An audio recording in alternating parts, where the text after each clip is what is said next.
Salam alaikum wa rahmatullahi ta'ala wa barakatuh. Nous continuons avec Surat Ar-Rahman, connue pour être Arous, le Coran, ou l'épousée du Coran. C'est une sourate, comme on le disait, qui cite les bienfaits et les privilèges accordés par Allah subhanahu wa ta'ala.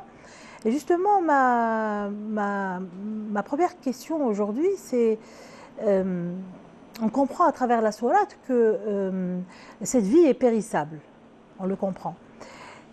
Et là, je me pose une question. Est-ce que c'est péché de rester à la recherche justement des richesses et du confort dans ce monde, en sachant très bien que ce monde est périssable, professeur Belmeki? C'est pas forcément un péché. Tout dépend de l'intention et de ce qu'on veut faire de ces richesses. Tout dépend. Parce que vivre pour les richesses et passer sa vie à courir derrière les richesses, etc., donc oublier Dieu, parce que, pour revenir à Surat Ar-Rahman, Dieu, qu'est-ce qu'il a fait dans une bonne partie de cette sourate? Il nous a décrit des tableaux, lawhat, al-kawn al-manzour, c'est le monde visible. Courir derrière les richesses, c'est s'accrocher au monde visible. Donc oublier le monde invisible. Et c'est là que le bas blesse.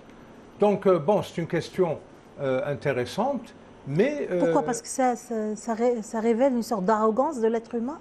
Peut-être une sorte d'aveuglement, une sorte je sais pas moi, d'incompétence, d'immaturité.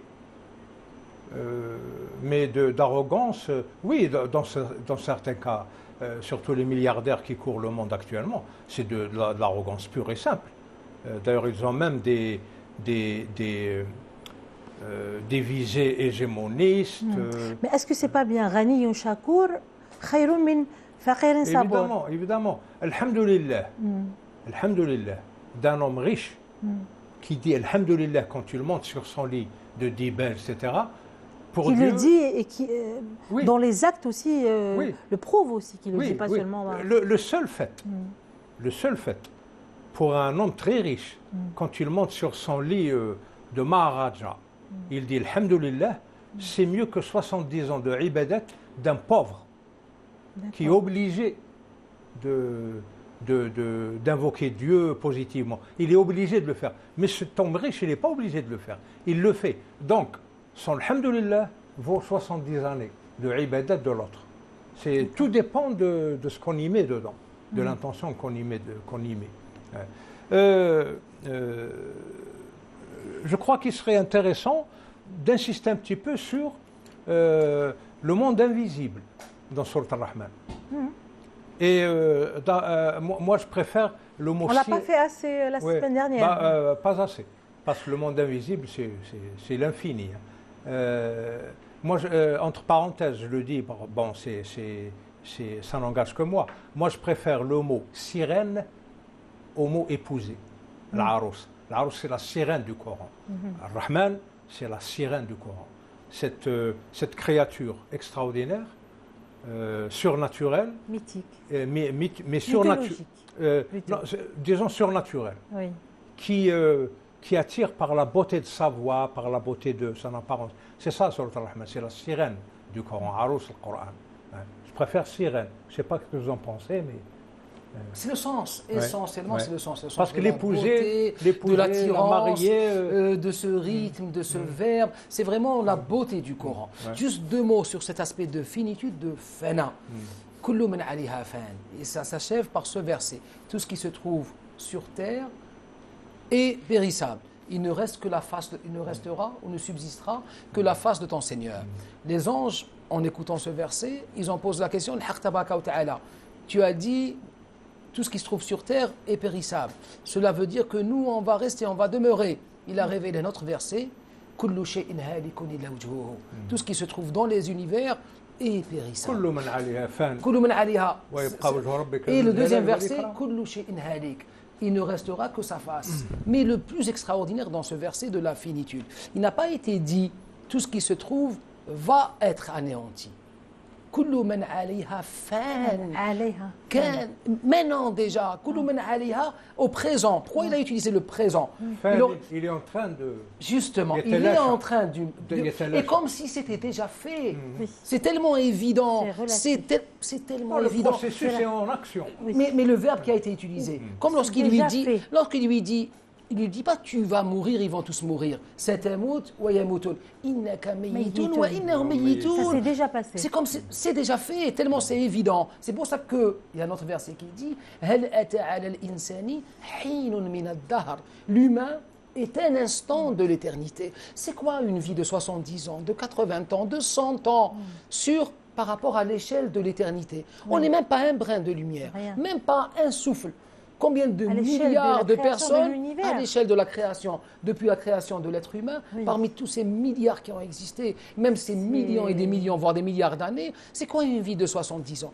Comme si on était déjà parti. Cet aspect de finitude, de fana, et cette prise de conscience qu'on est déjà parti, ou qu'on va partir très bientôt, même quelles que soient les années, comme si c'était déjà fait, est omniprésent dans le Coran, même dans les autres religions. C'est cet aspect justement qui nous permet de nous relier avec ce qui se trouve après. C'est ça le shu'ur, cet éveil de la conscience. Parfois, c'est pour ça qu'il y a des gens qui ont vécu des années dans l'oubli, des années dans la refla comme on l'appelle, mais suite à un décès d'un proche, d'un accident, il y a on appelle en psychologie, cette prise de conscience brutale qui s'opère. Il y a un retour vers Dieu, parce qu'on reprend cette conscience de la finitude de l'être. C'est cette finitude. Parfois, ce n'est pas un retour, c'est carrément une révélation. Une révélation, justement, c'est le mot qui parfois même pour utilisé. Un musulman qui a été musulman toute sa vie par tradition, qui ne connaît pas, on dit pas, je ne vais pas dire qu'il n'a pas compris, qui ne connaît pas réellement l'existence, la vérité sur l'existence. Il n'y avait pas cet élan du cœur. Du tout. Or, l'élan du cœur, ce n'est pas quelque chose qu'on peut acquérir. C'est vraiment un don, on le vit. À partir de là, cette finitude qui va pousser vers la quête de Dieu, elle est omniprésente dans le Coran. Ça, c'est un fait, c'est une réalité. Mais en même temps, en vivant dans la finitude ou dans cette idée permanente qu'on va passer de l'autre côté, qu'on est fait, non pas pour vivre ici, Ibn Arabi disait, le monde est un pont, est une passerelle entre les deux mondes. Une passerelle, c'est pas fait pour y demeurer, c'est un simple passage. Mais en même temps, est-ce que cela veut dire qu'on ne doit rien faire, qu'on ne doit pas travailler? Là, c'est le prophète sallallahu alayhi wa sallam qui nous donne un hadith magnifique qui résume bien cet aspect entre la prise de conscience de la finitude et en même temps cet aspect d'engagement social. Quand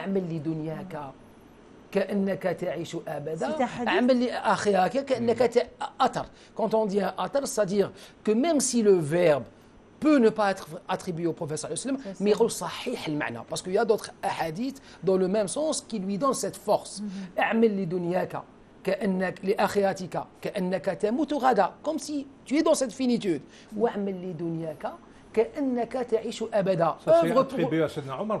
Justement, pourquoi on dit que c'est un atal?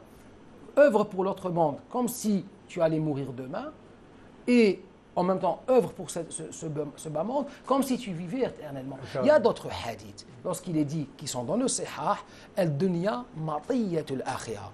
Le monde, cette vie, mazra'atul akhirah. C'est la plantation de l'autre monde. C'est pour ça qu'on dit que face à la finitude, que face à la mort, les véritables croyants ont trois prises de position. Il y a certains croyants qui préfèrent partir tout de suite, ceux qui ont l'yaqin, parce qu'ils savent que l'autre vie est bien meilleure que celle-là. Ils vivent dans cette... C'est les sahaba, beaucoup d'entre eux, ils disent qu'ils avaient la imama. Dans Ahl al-Ma'ani, c'est les gens de l'allégorie, il y a des athars là aussi qui ont été rapportés. Pourquoi les sahaba portaient une amama? Leur niya, pour eux, c'était un rappel du kfen. Qu'à n'importe quel moment, ils pouvaient partir en martyr, ils voulaient rejoindre l'autre monde. La deuxième catégorie, c'est ceux-là qui veulent vivre davantage. Pourquoi? Pour œuvrer plus et avoir des stations supérieures dans l'autre monde. Déjà pas mal. Et comment? Et il y a les troisièmes qui n'ont pas de choix. Ils choisissent de ne pas choisir. S'il veut me laisser ici-bas, je travaille pour lui. S'il veut me prendre maintenant, je suis prêt à partir. C'est des niveaux, comme le disait le professeur Belmekki, tout dépend de l'état de conscience. Pourquoi on travaille? Pourquoi le prophète disait, c'est mieux que de la laisser pauvre. Il vaut mieux laisser ses enfants dans la suffisance plutôt que de les laisser dans le besoin. C'est une autorisation. Il y a un compagnon qui est venu voir le prophète, il lui a dit avant de décéder, j'ai envie de faire un don aux pauvres. Et ça, il lui dit, tu veux leur donner combien? Il lui dit, je veux tout leur donner. Et il lui dit, tes enfants. Il lui dit, au prophète, monsieur sadaqa, il lui a dit, tu t'autorises à donner le tiers, mais le reste, tu le laisses pour tes enfants. C'est dire encore une fois que l'islam, c'est la religion de la modération, la religion du juste milieu. Entre cet aspect de finitude, de prise de conscience d'un départ certain et quasi imminent, et en même temps, cette idée, même si tu dois mourir maintenant, cela disait que la qiyama venait, si tu as entre les mains un arbre, plante-le, ensuite tu pourras partir. En tout cas, pour cet aspect de finitude, donc qui est directement connecté à l'invisible. Il y a un exemple, في سورة الرحمن, le verset, je crois, 24. وله الجوار المنشآت في البحر كالأعلام. Là, il compare les gros vaisseaux à des montagnes qui وله الجوار المنشآت في البحر كالأعلام. Bon, quand on lit ce verset à la lumière de la présentation physique, optique de l'univers, donc le Kawn al-Manzour, nous avons devant nous le Titanic, le fameux Titanic, tout le monde connaît le Titanic. L'histoire du Titanic, elle est très simple. D'ailleurs, il n'a jamais fini son premier voyage. Un jour, des êtres humains qui ont bénéficié d'un don divin de savoir, la poussée d'Archimède, c'est Dieu qui l'a faite. C'est la poussée d'Archimède qui permet à un bateau de flotter. Bon, ils le savent, mais ils ne l'appliquent pas de façon hyper consciente. Alors, des gens, des armateurs, ont utilisé tout le savoir scientifique, technologique, physique que Dieu leur a donné, mais ils ont oublié Dieu. Ils sont considérés comme si c'était eux les dieux. Ils ont créé une merveille. Un jour, c'est le jour du premier départ, 4000 voyageurs, etc. C'était le jour du lancement, etc. Il y a un journaliste qui demandait au propriétaire du bateau, l'armateur qui possédait ce bateau. Parce que le journaliste, il avait remarqué que le nombre de vaisseaux de sauvetage, les canaux de sauvetage, ne correspondaient pas aux normes légales. Ils n'étaient pas assez nombreux. Oui, par exemple, dans les normes légales, pour 1000 passagers, vous devez avoir par exemple 10 canaux de sauvetage. Donc vous avez 100 passagers par canot. Il a vu quelques canaux symboliques comme ça. Il lui a dit, mais pourquoi n'avez-vous pas équipé ce Titanic, ce Titan il lui a dit, mais ce bateau, monsieur, ne coulera jamais. Même Dieu ne pourra pas le couler. C'est ça l'absence de la conscience de l'invisible.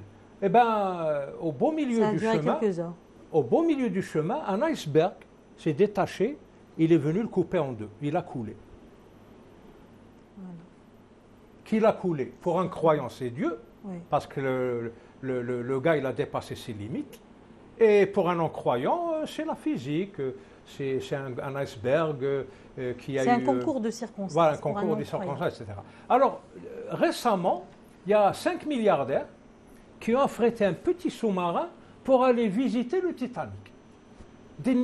Ça leur a coûté des milliards. Eh bien, ils sont morts.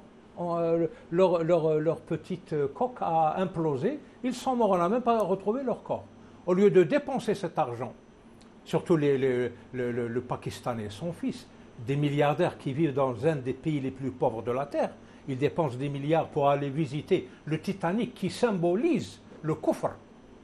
il symbolise le négationnisme pur et simple, le négationnisme qui se cache derrière la connaissance scientifique. Alors ils vont dépasser des milliards comme s'ils allaient à la Mecque, comme s'ils avaient faire un pèlerinage pour aller voir le Titanic. Et bien, ils ne sont pas revenus. C'est ces aspects-là, c'est ce que j'ai appelé tout à l'heure l'incompétence. L'incompétence. D'un autre côté, il y a des scientifiques très conscients. Et ici, à Alger, je crois en l'an 2018, l'association des oulémas musulmans, a organisé, en collaboration avec le CRAG, le Centre de recherche astronomique, etc., ils ont organisé un colloque auquel ils ont invité le professeur Vanucci et le professeur John Stone. John Stone était un religieux qui prêchait pour sa chapelle. Il prêchait, il essayait de donner des dimensions scientifiques à la Bible. Mais le professeur Vanucci, c'est un directeur de recherche au CERN, entre la France et la Suisse. Il a encadré 11 thèses de doctorat. Alors qu'est-ce qu'ils nous ont appris durant ce colloque? J'y ai assisté. C'était en quelque sorte un second modérateur.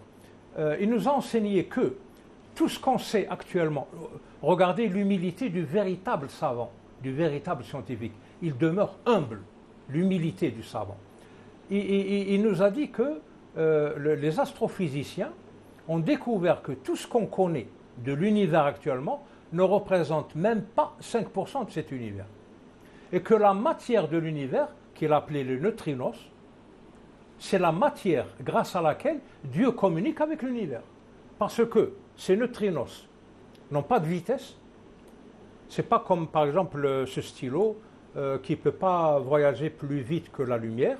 Donc s'il dépasse les 300 000 km à la seconde, il se désintègre. Non, ces neutrinos, ils ont une vitesse infinie, c'est-à-dire instantanée. Ils peuvent aller d'un bout de l'univers à l'autre instantanément. Et c'est pour ça que le dua est instantané. Votre dua, si vous faites dua à Allah Ta'ala, il n'attend pas des siècles ou des années-lumière pour arriver à Dieu. Il arrive instantanément. Parce que ces neutrinos traversent tout.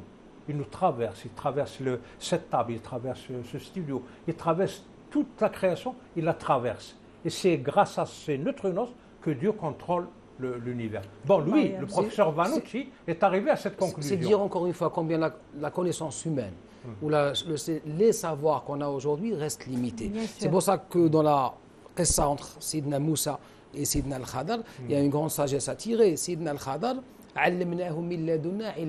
lui avons accordé une science, une science octroyée qu'on appelle le ilm ladouni. C'est-à-dire, ce n'est pas une science livresse qu'on apprend, c'est une science qui est accordée par Dieu directement. Et vous savez l'humilité de ce Vanucci. Justement. Oui, il nous a dit qu'on ne saura jamais ce que c'est cette matière de l'univers.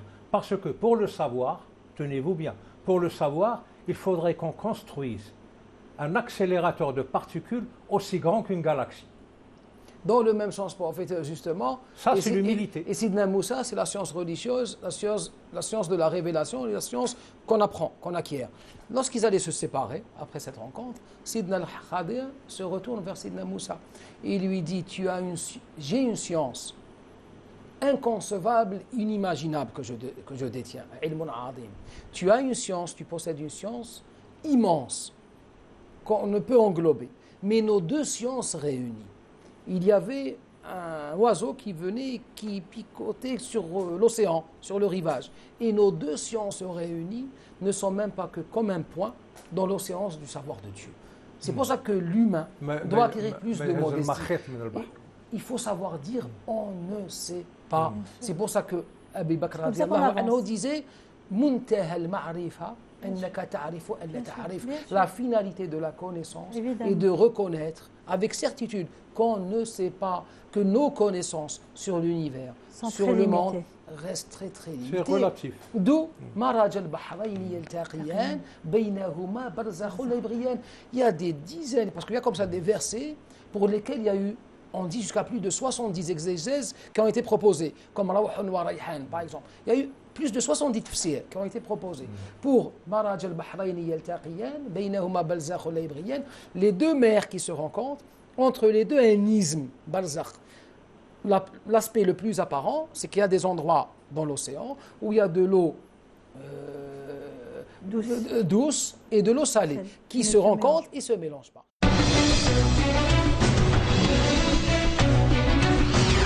قناة القرآن الكريم الوسطية والاعتدال.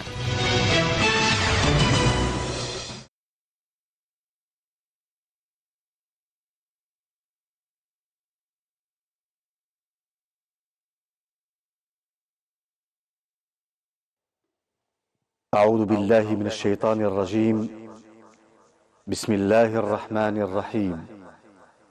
إن الصلاة كانت على المؤمنين كتابا موقوتا. صدق الله العظيم. الله أكبر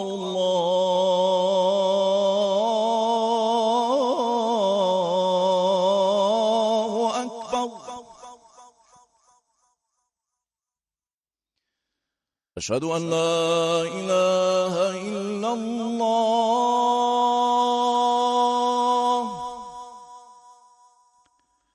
أشهد أن لا إله إلا الله.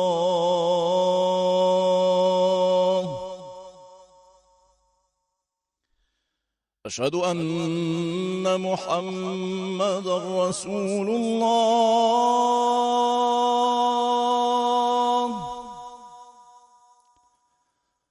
أشهد أن محمدا رسول الله.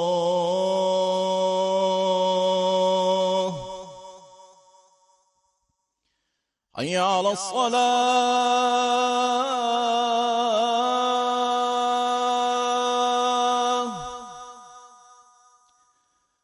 حي على الصلاة.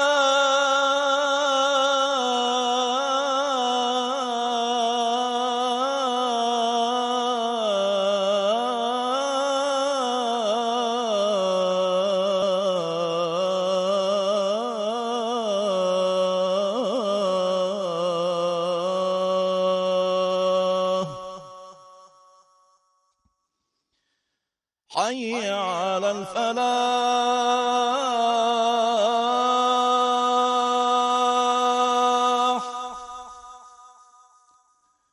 حي على الفلاح.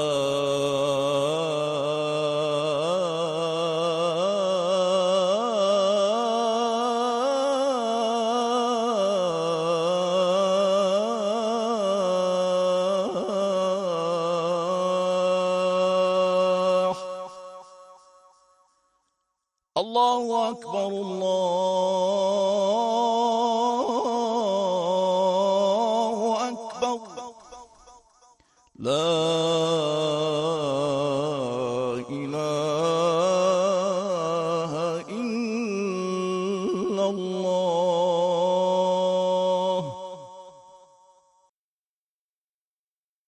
اللهم رب هذه الدعوة التامة والصلاة القائمة آت محمدا الوسيلة والفضيلة وابعثه مقاما محمودا الذي وعده.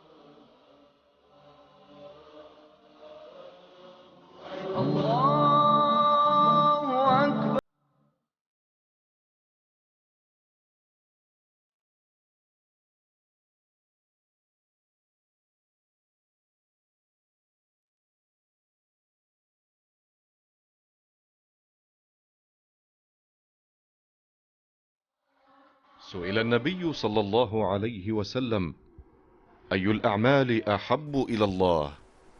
قال: الصلاة على وقتها. رواه البخاري.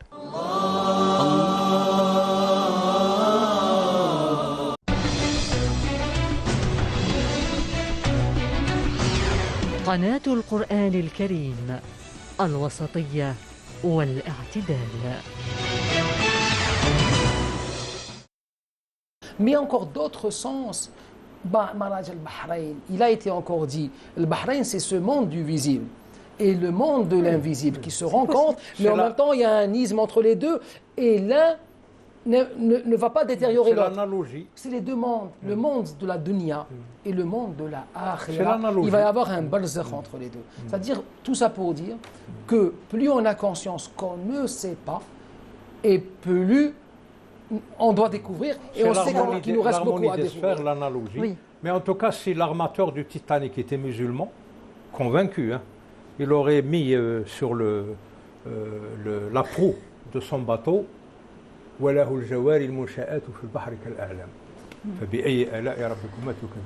Alors, la semaine dernière, vous avez cité justement les différentes parties qui sont dans Surat Al-Rahman, et elles sont 5. Donc, une première partie. Les 3 premières parties, on en a parlé, je pense, suffisamment. La première qui met en évidence les grands bienfaits divins relatifs à la création de l'homme, son éducation, son instruction, sa nourriture spirituelle. La seconde partie qui est la création de l'homme et des djinns. Et puis la troisième partie qui sont les signes et les preuves divins dans la terre et aussi dans le ciel. Alors les 2 dernières parties, c'est la quatrième partie, c'est celle qui est en rapport avec les bienfaits et les privilèges matériels et moraux qui sont réservés dans le paradis aux serviteurs pieux et aux croyants. Là, c'est développé. Alors j'aimerais bien qu'on en parle un peu justement, puisqu'il n'y a eu que 3 versets. Mais il ne faut pas oublier le verset qui est le noyau de la sourate. Hein. Qui est donc والسماء رفعها ووضع الميزان ألا تطغوا في الميزان وأقيموا الوزن بالقسط ولا تخسروا الميزان. C'est ça, le corps, le noyau central de cette sourate. C'est l'harmonie. L'harmonie qui est symbolisée par l'équilibre de la balance. La justice. La balance a été citée 4 fois. La première fois, ça veut dire le pouvoir, pour que vous n'abusiez pas du pouvoir. Hein. Rendez la justice avec équité. Le wazn là, c'est la justice. C'est la pesée, comme l'a dit tout à l'heure Ustad Talbi. Donc, donc, il a élevé les cieux, parce qu'après il dit c'est ça l'harmonie. C'est l'institution, il a institué, il a instauré l'équilibre, l'harmonie et l'équilibre. Et il n'y a rien dans l'univers qui symbolise cette harmonie et cet équilibre comme le Coran al-Karim. Ar-Rahmanu a'allama al-Qur'an. Khalaqa al-insana 'allamahu al-bayan. Normalement, ces 4 premiers versets devraient nous apprendre à comprendre le verset central. والسماء رفعها ووضع الميزان ألا تطغوا في الميزان وأقيموا الوزن بالقسط ولا تخسروا الميزان. C'est également l'harmonie cosmique. Oui, depuis des millions et des millions d'années, il suffit que la distance entre le Soleil et la Terre change un peu en s'éloignant pour que tout devienne glacial. Que ça se rapproche un peu, ça devient insoutenable, tout brûle. Comment cette harmonie a été préservée depuis des milliers d'années? Comment tout est en mouvement, en rotation? Vraiment, c'est extraordinaire. C'est l'équilibre. Les forces d'attraction et de répulsion qui s'équilibrent. Donc les planètes, les corps célestes tournent dans leur orbite. Normalement, c'est ça l'équilibre. Toucher à cet équilibre, c'est le cas. Et par-delà, le ressenti omniprésent qui doit en découler de l'existence d'une force supérieure qui maintient cet équilibre, qui maintient cet ordre, et ça devient quelque chose d'évident. C'est pour ça un de ces noms, Tabaraka wa Ta'ala, Al-Mubin. Al-Mubin, c'est l'évident. C'est-à-dire qu'on n'a pas besoin d'en prouver l'existence. Il est tellement existant tellement évident, Moubin, que son existence est évidente. Elle n'a pas besoin, tout montre qu'il est. C'est pour ça, lorsque Sidna Moussa lui dit « Tu es qui ?» Il lui dit dans l'Ancien Testament « Je suis celui qui est. » Moujoud, Huwa. L'évident, le Moubin. Yahuwa, Yahweh. Yahuwa. Yahu. On l'appelle Ism al-Huwiya. Lui qui est. Yahu, harf nida, Huwa, dhamir. Yahu, c'est ça ce que en hébreu on dit Yahvé, c'est Yahu. Et les témoins de Jéhovah, c'est les témoins de Yahu, c'est un mot arabe. Et là justement, ça va nous renvoyer, puisque vous avez dit l'autre monde, un des versets clés, je pense, à mon humble avis, par rapport à ces versets décrivant l'autre monde, Liman khafa maqama bihi jannatan. Celui qui craint la station et la prestance de son Seigneur, deux paradis. Jinnatan, l'allusion. C'est vrai que dans l'au-delà, il y a deux paradis et des stations de paradis, des catégories par rapport aux maqamat et aux stations de chacun. Mais l'allusion dans ce verset, Liman khafa maqama bihi jannatan, celui qui vit avec ce ressenti de Dieu a deux paradis. Le paradis de l'autre monde, mais également le paradis de ce monde. C'est-à-dire vivre en ayant le sens de la vie. On a une adresse, on sait où on va. Dans la sérénité. On vit dans la sérénité. Quels que soient les aléas de la vie, on vit dans la certitude et la sérénité. Il y a cet ancrage. Oui. Parce qu'il y a des choses qui nous dépassent. On sait qu'il n'y a pas de hasard. On sait que tout... C'est pour ça que le croyant dit toujours « fi khayr ». Inch'Allah, il y a quelque chose de... Même les événements les plus difficiles... Sans fatalisme. Sans fatalisme. On traite souvent les musulmans d'être trop fatalistes, de ne pas agir, de ne pas chercher le meilleur sur terre, ici-bas. Donc il y a cette étiquette de fataliste qui est collée aux musulmans. En fait, ce n'est pas du fatalisme. Le musulman ne fait pas obstruction à ses lois. Il ne fait pas obstruction. C'est dans l'ordre des choses. Et les jannatani, justement, la Jannah de la Dunya, elle fait allusion au paradis d'Éden, Jannatu Adn, là où Adam a été créé. Il a été créé sur terre, puis Jannatu Adn. Parce que Jannat al-Khouloud, de l'autre monde, elle existe en bleu, mais elle n'est pas encore créée. Elle sera créée après le jour du jugement dernier. Vous voyez la différence? Source de controverse entre est-ce qu'elle existe encore ou elle n'est pas encore. Non, parce que vous savez cette histoire de Rasul sallam et Sidna Jibril alayhi salam. Quand un jour Rasul sallam marchait, il a trouvé Sidna Jibril sous l'aspect d'un homme en train de pleurer au bord d'une rivière, d'un cours d'eau. Il lui a dit il lui a cité le verset qui le faisait pleurer. C'est le verset où Allah a dit que dans l'au-delà, après le jour du jugement dernier, l'univers ne sera plus l'univers actuel et le monde ne sera plus le monde actuel. Donc Sidna Jibril, il a automatiquement compris que lui-même, Jibril, et son ami, son compagnon, le prophète, ils vont avoir un autre aspect après le jugement du dernier. C'est-à-dire tout va changer. Nous aurons peut-être un autre aspect après. Donc le paradis de l'éternité éternelle, il va accueillir des gens qui vont avoir un autre aspect que celui d'aujourd'hui. C'est dans la logique. Donc c'est un paradis qui existe dans le savoir, dans la connaissance, dans l'omniscience de Dieu, mais qui n'existe pas encore matériellement. Mais le jardin d'Éden, il a existé et il a disparu sur terre. C'est pour ça que et sans doute, il a été dit dans un hadith, إِذَا مَاتَ الْمُؤْمِنُ وَجَبَتْ لَهُ نِصْفُ الْجَنَّةِ. Lorsque le croyant décède, il a la moitié du paradis. C'est-à-dire qu'il y est par l'esprit. La dernière fois, on parlait de taqwa. وَلِمَنْ خَافَ مَقَامَ رَبِّهِ جَنَّةً. خوف من مقام ربي, c'est la taqwa. C'est une autre façon d'exprimer la taqwa. Celui qui a la taqwa, celui qui craint la position de Dieu, aura deux paradis.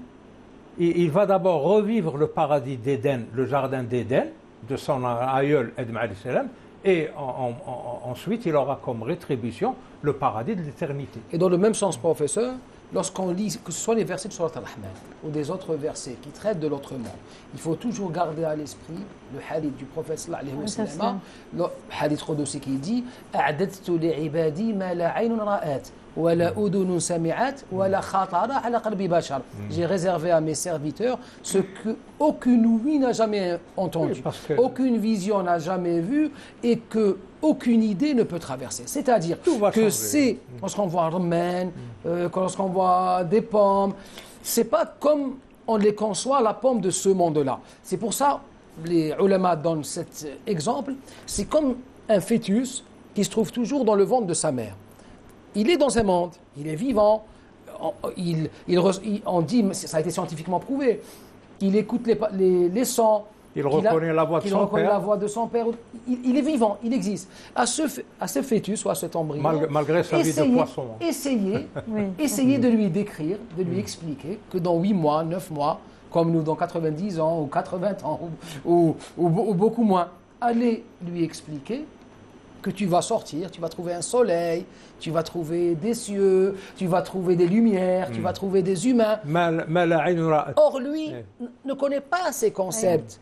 Là, on ne pourra que lui donner des comparaisons par rapport à ce qu'il sait. Et là, il devra sortir, il aura à connaître ce monde. Nous, on est un peu dans la même position. On est toujours dans le ventre de notre mère, qui est la mère nourricière, cette terre. On y est toujours. La matrice, c'est un symbole. On y est.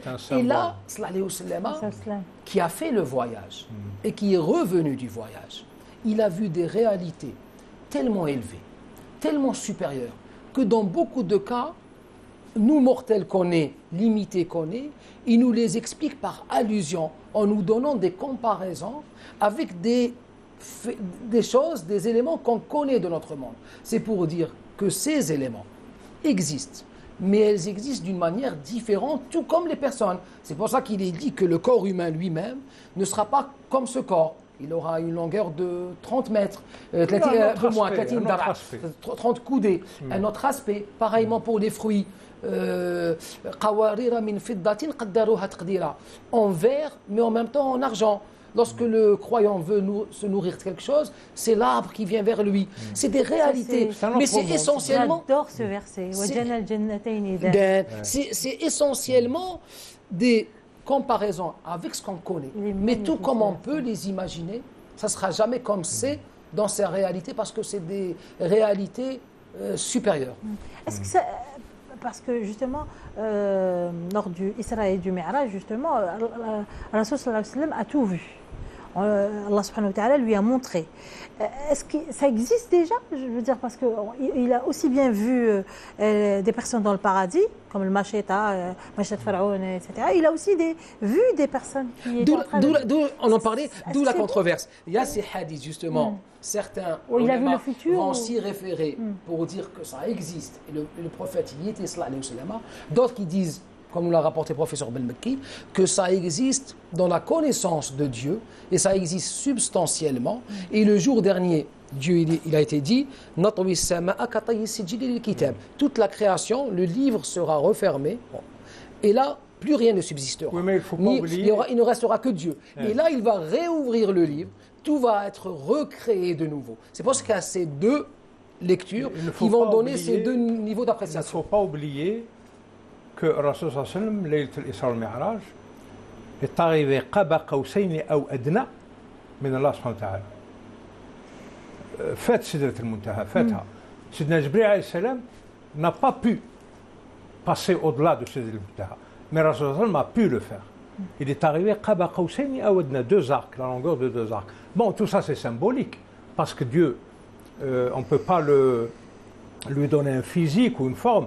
La forme est une chose, le néant est une chose, mais Allah, bon, donc, à ce niveau de proximité de Dieu, il n'y a plus de temps. Le facteur temps n'existe plus. Parce que Dieu n'est pas prisonnier du temps comme nous. Oui. C'est pour ça que là où il n'y a plus de temps, Rasul sallam a vu des choses qui n'existent pas encore, mais qui vont, parce que pour Dieu, Allah subhanahu wa ta'ala. Je vous donne un exemple très simple. Allah subhanahu wa ta'ala qui n'est pas prisonnier du temps, parce que c'est lui qui a créé le temps. Il ne peut pas être son prisonnier. Oui. Bon. Il a connu, il savait déjà qui étaient votre père et votre mère avant d'avoir créé Adam alayhi salam. Il savait déjà qui étaient vos parents. Parce que pour Dieu, tout est. Il n'y a pas de il fut, il a été, c'est et ça sera. Tout est. Il n'est pas soumis au passé, au présent, Voilà. au futur. Allah n'est pas astreint et n'est pas soumis au temps. Donc tout est pour lui. Et c'est pour ça que c'est-à-dire il n'est pas astreint au temps ni aux conséquences du temps.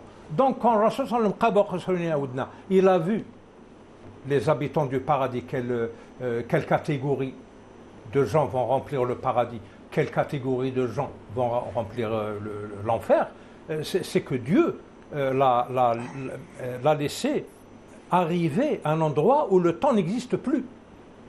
Donc il lui a montré des choses d'une façon spontanée, comme ça, instantanée.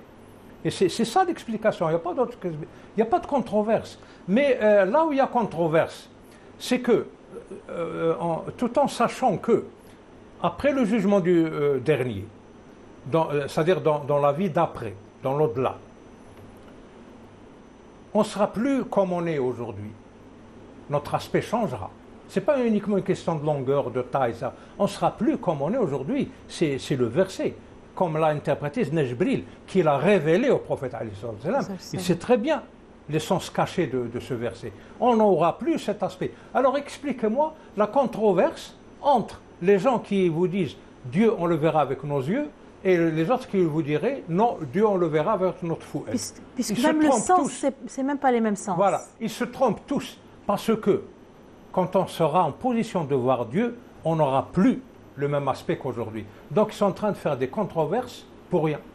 Et même il a été dit Wujuhun nadira. Il n'a pas été dit des yeux qui regardent, des visages qui regardent. Même le sens de Wujuhun nadira, il y a un vad avec Sheila et un vad sans. Nadira qui attendent. Non, et Nadira qui regarde. Nadira, c'est-à-dire éclairée, rayonnante. Et ça fait exactement de nadar, c'est-à-dire l'attente. Des visages éclairés, rayonnants, qui attendent de voir.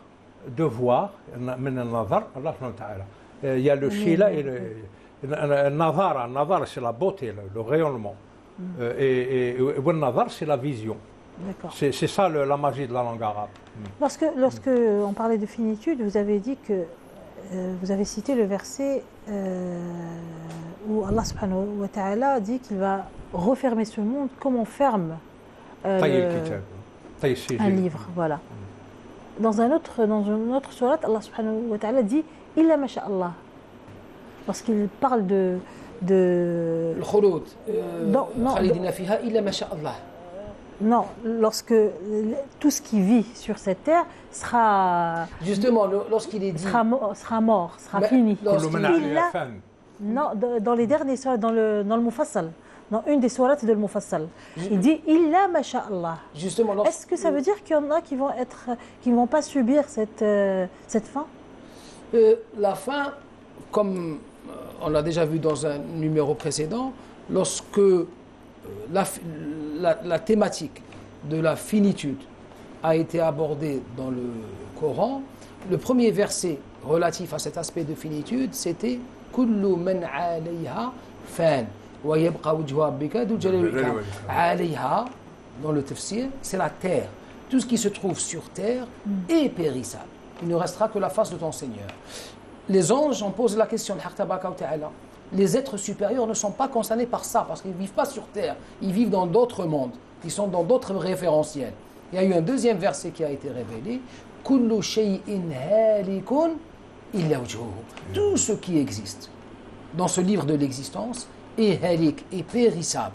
Il ne restera que sa face. Il ne restera sa face que son existence, que lui. C'est pour ça qu'il a été dit que le Haqq Tabaraka wa Ta'ala se retrouvera seul comme il a toujours été. Seul sans aucun être qui existe. Il refera. Il demandera limanil mulk. Lillahi al-wahid al-qahhar. Là, il va refaire la création. C'est pour ça qu'il est dit, et même le Coran, il y a ce qu'on appelle dans le Coran hawf al-muqtati'a. Il y a les lettres kaf, ha, ya, in, sad, nun, qaf, sad. Ces lettres, il y a un enseignement derrière ces lettres. C'est vrai que beaucoup de choses ont été dites sur les lettres. Certains, comme parmi les compagnons anhum, disaient les hawf muqtati'a asma Allah. C'est des noms de Dieu qu'on ne connaît pas, comme Alif, Lam, Mim, Ana Allah Ara. Je suis de Dieu qui voit tout.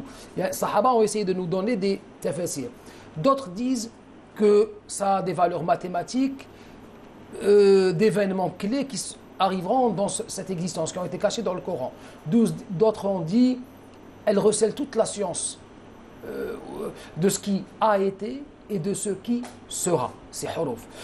Mais par-delà quoi qu'on ait pu dire sur ces lettres, Ibn Arabi disait, Al-ahrufu ummatun min al-umam. Les lettres sont une nation parmi les nations. Et le Coran nous dit, tout ce qui existe sur terre, umamun amtalukum, que ce soit les animaux, les êtres du règne végétal, animal, humain, c'est des umam, c'est des nations. À partir de là, la symbolique veut que dans ce livre de l'existence, puisqu'il a été dit l'existence a été décrite par Al-Haqq Tabaraka wa Ta'ala comme étant un livre. C'est-à-dire que les lettres sont quoi? Là, je cite Abdel Mustafa Al-Alawi qui disait La tahsibanna al-khalqa abatan, al-khalqu ahruf wa turus. Les humains qui existent et toute la création n'est pas un hasard. Ce sont des lettres. Et ces lettres vont former quoi? Vont former des mots. Les mots vont former des phrases. Les phrases, des paragraphes, des textes, des pages. C'est tout le livre de l'existence qui a commencé par quoi? Il a commencé par un point. C'est quoi ce point? C'est lorsque le qalem a touché la table gardée. À partir de ce point, toute la création a commencé. Et au final, à la fin, le livre sera refermé. C'est pour ça que dans notre existence, il existe des livres. C'est un peu pour nous rappeler ce livre divin. Amtal, c'est des exemples. Au jour dernier, chacun de nous, à lui de savoir quelle lettre il va être, quel rôle il va jouer. On a des lettres belles, comme le alif, la istiqama. On a des lettres comme le mim, comme Mohammed. Mais on a des lettres comme le kha. On a des lettres qui, même dans le prononcé, qui semblent désagréables. Mais on a besoin de toutes les lettres. C'est pour dire que même les êtres humains, qu'on considère aujourd'hui comme négatifs, entre guillemets, ont un rôle à jouer dans cette existence. C'est pour ça que ce livre est parfait en lui-même, parce que c'est le livre de Dieu. Ça, c'est la vérité, la haqiqa. Mais dans le monde de la sharia, on dit ça c'est mal, ça c'est mauvais. Là, c'est encore une invitation par-delà cette allégorie du livre qui s'ouvre et qui se referme, à plus de tolérance dans ses jugements. On sait qu'il y a un qada wa qadar. On sait qu'il y a une prédestinée divine, que chacun joue un rôle, le croyant prêche la bonne parole, invite à la voix de Dieu, mais sans condamner. Il sait que chacun a un rôle que Dieu lui a attribué. Et puis la dernière partie de Surat Ar-Rahman qui est adressée, une cinquième partie qui est adressée aux pécheurs. Et cette partie-là, on est bien loin de la miséricorde. Ah oui, professeur parce que bon, la miséricorde, c'est bien beau, mais c'est pas gratuit. Hein. Peut-être la miséricorde, elle est dans le fait que c'est très court et c'est très rapide. Non, c'est-à-dire que la miséricorde, il faut la mériter. Il faut la mériter. Et ces pécheurs-là, ils ne vont pas la mériter. Parce qu'ils n'ont pas été reconnaissants envers Allah. Non, puisque dans toute sa sourate, il y a cette question de reconnaissance. Ah pourquoi? Oui, c'est parce qu'ils n'ont pas été reconnaissants. Parce que si vous ne reconnaissez pas un aspect de la divinité, c'est-à-dire que vous le reniez. Ne pas le reconnaître, c'est le renier de façon négative. Et c'est ça le kufr, kafara, le kufr. Mais on ne peut pas, Allah subhanahu wa ta'ala, il ne pardonne pas le kufr. Est-ce qu'un musulman peut ne pas être reconnaissant, justement? Peut-être, et être parmi ces pécheurs. Mais pas comme un kafir. C'est par jahala.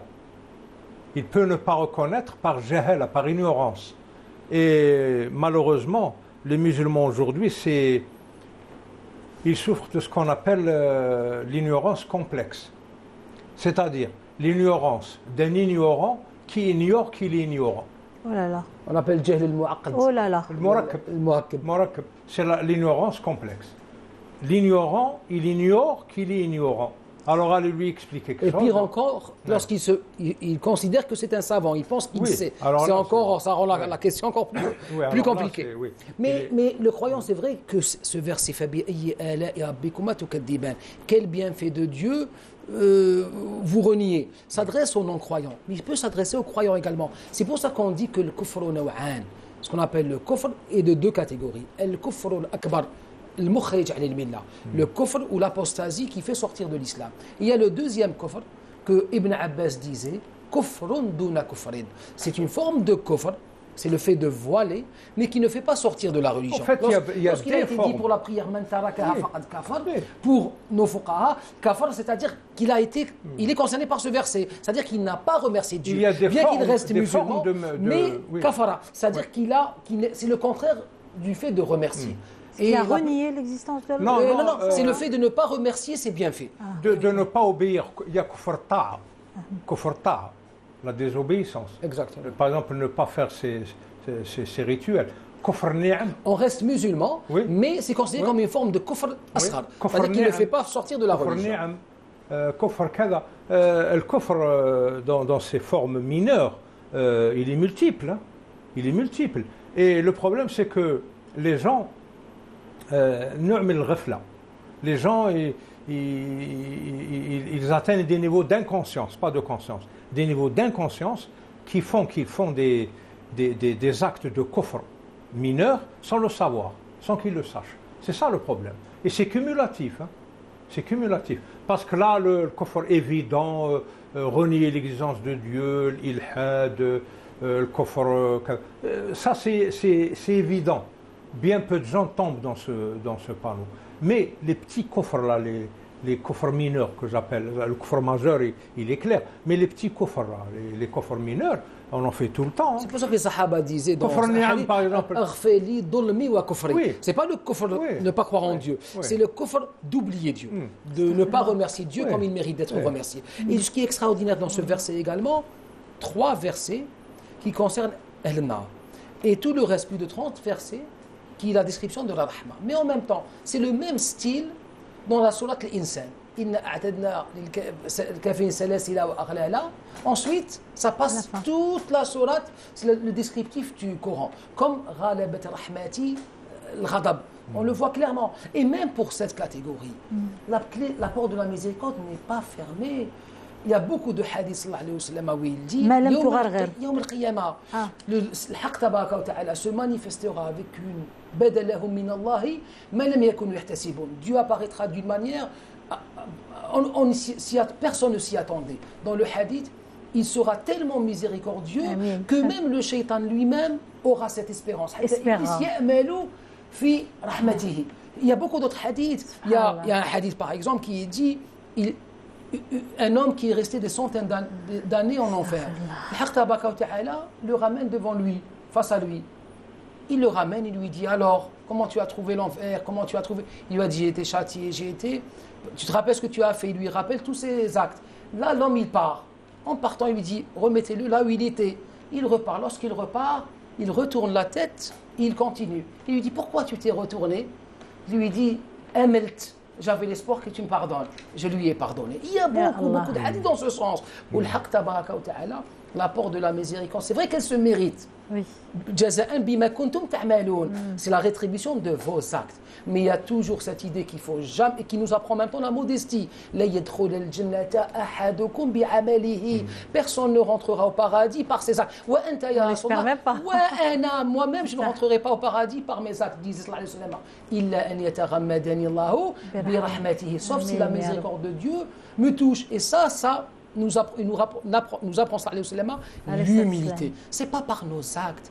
Les actes eux-mêmes, le fait de faire la prière, ce n'est pas quelque chose que je fais parce que, comme on dit, par mon intelligence, je l'ai trouvé. C'est une grâce elle-même. Alhamdulillahi alladhi hadana li hada. C'est lui qui nous a guidés vers ça. Si Dieu ne nous avait pas guidés, jamais on n'aurait trouvé ni prière, ni islam, ni religion. Même lorsqu'on l'a fait, c'est la miséricorde, encore une fois. Pour répondre à la question de Mme Yassef, il faut faire la différence entre l'individuel et le systémique. Par exemple, les apôtres du diable, ils sont de 2 sortes. Le fasid ou le mufsid. Le fasid taou, sa turpitude, sa crapulerie, se résume, s'arrête en lui. Mais le fasid, il la communique aux autres. Donc ça devient un système. Ça devient un système. C'est systémique. C'est ça, les gens qui ont du mal à avoir le pardon de Dieu. Parce que Dieu, s'il veut, il pardonne à qui il veut. C'est حق الربوبية وحق الألوهية. فعال لما يريد. حق الألوهية وحق الربوبية. Sauf le shirk, parce qu'il a lui-même dit ما دون الشرك. Shirk, il ne pardonne pas parce qu'il a lui-même dit je ne pardonnerai pas shirk. ولكن ما دون ذلك, s'il veut pardonner à tout le monde. Mais le problème, c'est que quand vos mauvais aspects dépassent votre individualité et deviennent un système négatif, là c'est un problème. Parce que le moufsid va devoir rendre compte de tout le façade qu'il a répandu sur terre. C'est pas facile d'avoir un rahma dans ce cas-là. Mais quand c'est limité à un individu, il peut toujours prétendre à la miséricorde de Dieu. Je ne sais pas si on a le temps pour... justement, il y a une histoire que même un saint, un moine, n'ira au paradis que bi rahmatillah. Ce n'est pas par ses actions, bi rahmatillah. C'est l'histoire de ce moine qui... bon, c'est une allégorie, évidemment. On a 1 minute. Oui, c'est un moine qui passait par le Sirat, donc le Mizan, le jugement dernier. Alors, il n'a fait que des bonnes actions. Il a passé sa vie sur une île en train d'adorer Dieu. Il n'a rien fait. Il n'a fait qu'adorer Dieu sur une île isolée. Alors, toutes ces bonnes actions, évidemment, ont pesé plus lourd que ces mauvaises actions, néant d'ailleurs. Il n'a commis aucune mauvaise action. Alors, quand Dieu a dit aux anges de l'emmener au paradis, il a senti une certaine fierté mal placée. Il avait tendance à penser qu'il allait au paradis grâce à ses actions. Ouais. Alors Dieu a demandé aux anges de lui demander pourquoi il est guidé, il est emmené vers le paradis. Il leur a dit, c'est pas parce que j'ai œuvré pour ça. Oh mon Dieu. Alors il leur a dit, ramenez-le à la balance. Prenez son œil gauche, mettez-le sur la balance, et toutes ses actions sur l'autre. Ah, et bien l'œil, un seul œil, une seule ni'ma a pesé plus lourd que toutes ses actions, toutes les actions de Dieu. Alors il leur a dit, emmenez mon serviteur en enfer. Alors il a compris sa bourde, son erreur. Il lui a dit, Bi rahmatika ya Rabb. Et c'est ça, rahma, la miséricorde. Et c'est ce qu'on espère pour nous tous et pour vous aussi. C'est ainsi que nous arrivons à la fin de cette émission. Merci professeur Issa Mtoualbi Tha'alibi. Merci professeur Issa Belmekki pour nous avoir éclairé durant ces 36 numéros. Un grand merci aux 2 équipes techniques sous la responsabilité des 2 chefs d'émission, Brahim Wazar et Toufiq Bouassem. Nous tous sous la direction de la réalisatrice Souhila Domandji. Merci à vous de nous avoir suivis. Restez-nous fidèles parce que nous le restons pour vous. Subhanallah wa bihamdih, ashhadu an la ilaha illa anta astaghfiruka wa atubu ilayk. Assalamu alaikum wa rahmatullahi ta'ala wa barakatuh.